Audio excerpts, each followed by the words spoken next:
Bienvenue à notre émission Point de vue. Le Christ est sans aucun doute le personnage le plus marquant de l'histoire. Que vous soyez chrétien ou pas, que vous le vouliez ou pas, votre vie contient une référence au Christ. Vous me direz, mais comment? Vous exagérez. Eh bien non.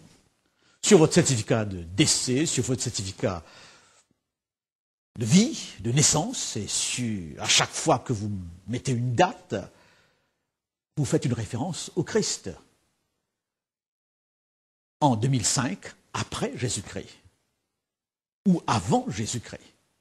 Il est au centre de l'histoire. S'il y a un avant et un après dans l'histoire, c'est par rapport à lui. Est-ce une convention? Est-ce une intention? Peu importe. Le fait est que toute l'humanité, utilisant le calendrier chrétien, fait référence au Christ. Je discutais un jour avec un jeune garçon qui était coopérant en Afrique où je travaillais, et nous parlions, n'est-ce pas, de Jésus-Christ. Lorsque tout à coup il m'a dit « Je crois que Jésus a existé, mais je ne crois pas à tout ce qui est dit de lui dans les évangiles. » Vous avez donc dans cette affirmation un « je crois », un « je ne crois pas », et ensuite un tri qu'il présuppose, qu'il voudrait faire. Il y a dans les évangiles des informations, mais je ne crois pas à toutes ces informations. D'où la question qui pourrait se poser, mais qui fera le tri? Le Christ a-t-il vraiment existé?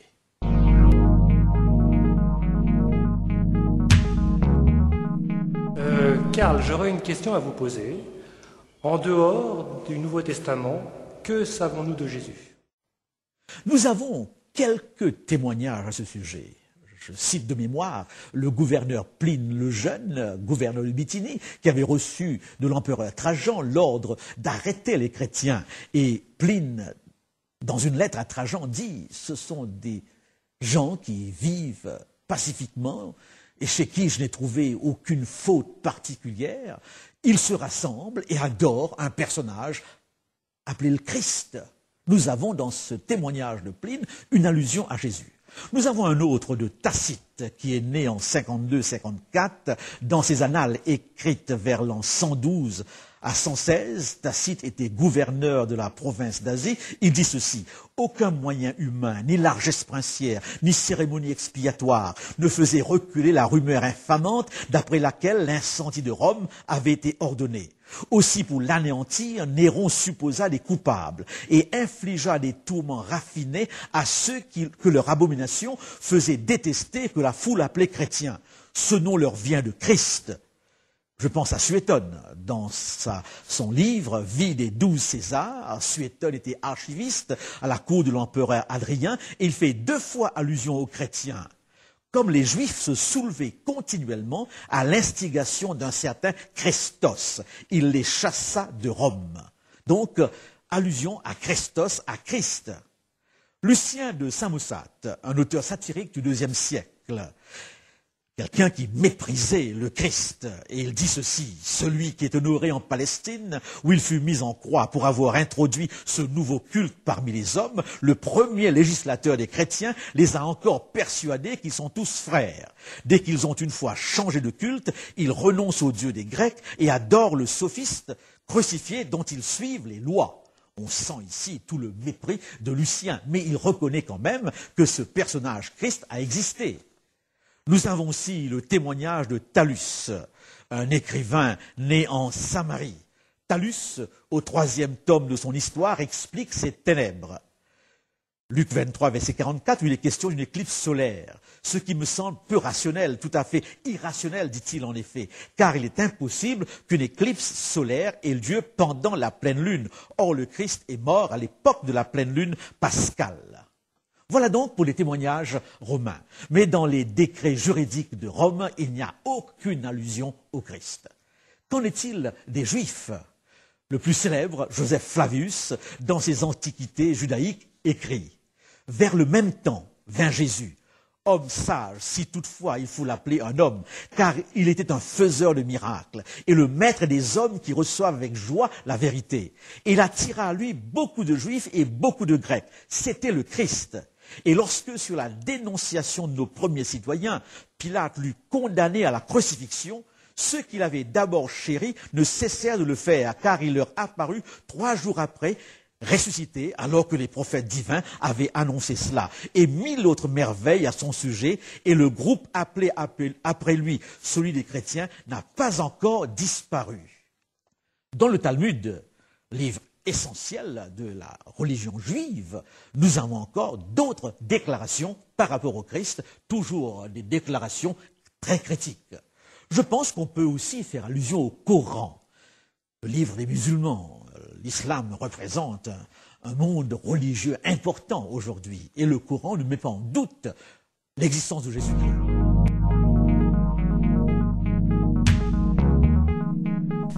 Pourquoi n'avons-nous pas davantage de faits historiques au sujet de Jésus en dehors des évangiles? Je pense que nous pouvons avoir 2 réponses très claires. Premièrement, les Romains étaient habitués à ces prophètes juifs qui se déclaraient Messie. Et pour eux, le Christ n'était qu'un autre personnage juif, un autre de ces prophètes, rien de plus. Et sa crucifixion ne représentait pas un événement d'une portée extraordinaire. Deuxième explication par rapport aux Juifs, qui est très simple à comprendre. Il meurt sur une croix. Et quelqu'un qui meurt sur une croix est maudit pour un Juif. C'est la mort la plus méprisable qui soit. Et les peuples, d'une manière générale, dans leurs archives historiques, ne rappellent pas les personnages qui ont été l'occasion des occasions de doute, des occasions de controverses, ou des personnages qui ont joué un rôle méprisable dans leur histoire. Donc les écrivains juifs n'ont aucun intérêt à parler de Jésus. Ils en font allusion, comme nous l'avons vu, mais d'une manière très très critique, car c'est un personnage qu'il faudrait à tout prix oublier. Voilà donc 2 raisons suffisantes pour nous faire comprendre que les témoins n'ont pas senti le besoin de rapporter dans les détails cette histoire.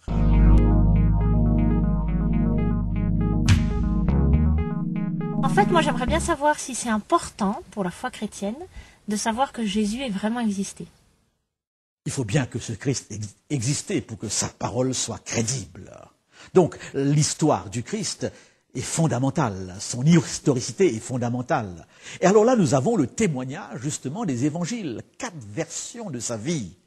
Et ces évangiles, et nous avons par rapport à ces évangiles un nombre important de manuscrits attestant leur authenticité. Je voudrais faire remarquer que par rapport au Christ, nous avons des témoignages de manuscrits qui sont là, encore aujourd'hui, beaucoup plus nombreux que pour beaucoup d'autres personnages de l'histoire sur lesquels on n'apporte aucun doute. L'histoire du Christ est établie par les évangiles. Et lorsque je lis les évangiles, je découvre certains textes qui, justement, mettent l'accent sur l'importance de l'histoire du Christ. L'apôtre Paul, dans l'Épître aux Corinthiens, au chapitre 15 et au verset 16, dit ceci: « Si Christ n'est pas ressuscité, votre foi est vaine. » En d'autres mots, si la résurrection n'a pas eu lieu, si c'est une légende, c'est un mythe, si cet événement n'a pas vraiment eu lieu, alors vous croyez dans le vide, c'est même pas la peine qu'on s'y attarde. Dans le livre des Actes des Apôtres, ce même apôtre Paul dira au verset 26 du chapitre 26, « Le roi est instruit de ces choses, et je lui en parle librement, car je suis persuadé qu'il n'en ignore aucune, puisque ce n'est pas en cachette qu'elles se sont passées. » Donc il y a bien là un désir évident de faire comprendre que le fondement historique de ce qui se passe est juste. Jean, au chapitre 1 et le verset 1 à 3, ce disciple qu'on associe très intimement au Christ, dit ceci: « Ce qui était dès le commencement, ce que nous avons entendu, ce que nous avons vu de nos yeux, ce que nous avons contemplé, que nos mains ont touché concernant la parole de vie, et la vie a été manifestée. Et nous l'avons vu et nous lui rendons ce témoignage. Et nous vous annonçons la vie éternelle qui était auprès du Père et que nous a été manifestée, ce que nous avons vu et entendu, nous vous l'annonçons à vous aussi, afin que vous aussi vous soyez en communion avec lui. » Remarquez le nombre de fois que Saint Jean dit ce que nous avons vu, ce que nous avons entendu, ce que nos mains ont touché. En d'autres mots, nous ne vous racontons pas des histoires. Cette histoire, nous l'avons vécue, elle forme partie de notre expérience. Je fais aussi allusion à Luc, des événements qui sont accomplis parmi nous, transmis parmi les témoins oculaires. Luc est médecin, il a une approche assez scientifique des choses. Et Luc va situer l'histoire du Christ dans un cadre historique précis. Il fera allusion à plusieurs gouverneurs, à plusieurs personnages historiques sur lesquels l'archéologie nous donne des renseignements précis. Donc l'histoire est attestée par quelques témoins extra-bibliques, juifs et romains, et l'histoire est surtout attestée par les évangiles, nous en avons 4, par les épîtres du Nouveau Testament et d'une manière générale par tout le Nouveau Testament. Et l'importance est capitale. Au cas contraire, le christianisme n'aurait eu aucun fondement. J'aime bien prendre une illustration lorsque je parle de cette existence de Jésus-Christ. Bien sûr, à chaque fois que nous prenons un verre d'eau, il est clair que l'essentiel pour nous, c'est cette eau qui se trouve dans le verre. Mais s'il n'y avait pas le verre d'eau, on ne pourrait pas boire l'eau du verre. Il faut bien un contenant pour cette eau. On pourrait dire la même chose d'une lettre et de son enveloppe. L'important, c'est la lettre, ce n'est pas l'enveloppe. Mais l'enveloppe, de par les cachets qu'elle contient, donne une crédibilité à la lettre, situe la lettre. Et d'une manière générale, nous aimons bien garder nos lettres dans ces enveloppes qui nous rappellent quand nous les avons reçues et de qui viennent ces lettres. Voilà donc un rapport très étroit entre l'histoire et la foi.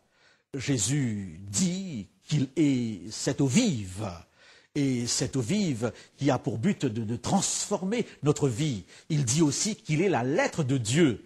Cette eau et cette lettre ont eu un cadre véritable, vérifiable encore aujourd'hui. Donc, nous ne pouvons pas dissocier l'importance de son histoire avec la foi. Lors d'une rencontre avec ses disciples, dans une ville de Césarée de Philippe, il leur pose 2 questions. Qui dit-on que je suis ? Cette première question, qui est une question générale, le situe un peu dans l'opinion publique, dans l'histoire. Mais ensuite, il pose d'une manière plus directe à ses disciples cette deuxième question. Et toi, qui dis-tu que je suis ? Et Pierre répondra, tu es Jésus-Christ, le Fils du Dieu vivant. Et Pierre passe ici de l'histoire à la foi. Jésus lui dira, ce que tu dis ici t'a été révélé par l'Esprit. La foi vient de ce qu'on entend. La foi est une initiative de Dieu dans nos cœurs. Mais cette foi repose sur un fondement solide. Et ce fondement solide, c'est cette histoire attestée par quelques témoins et attestée par les évangiles et reconnue dans notre calendrier avant et après Jésus-Christ. Votre histoire est marquée par une référence à Jésus-Christ. Au revoir et nous y reviendrons dans une prochaine émission sur un autre aspect de ce personnage si important qui est Jésus-Christ. En attendant de vous savoir l'écoute, nous vous adressons nos meilleurs souhaits.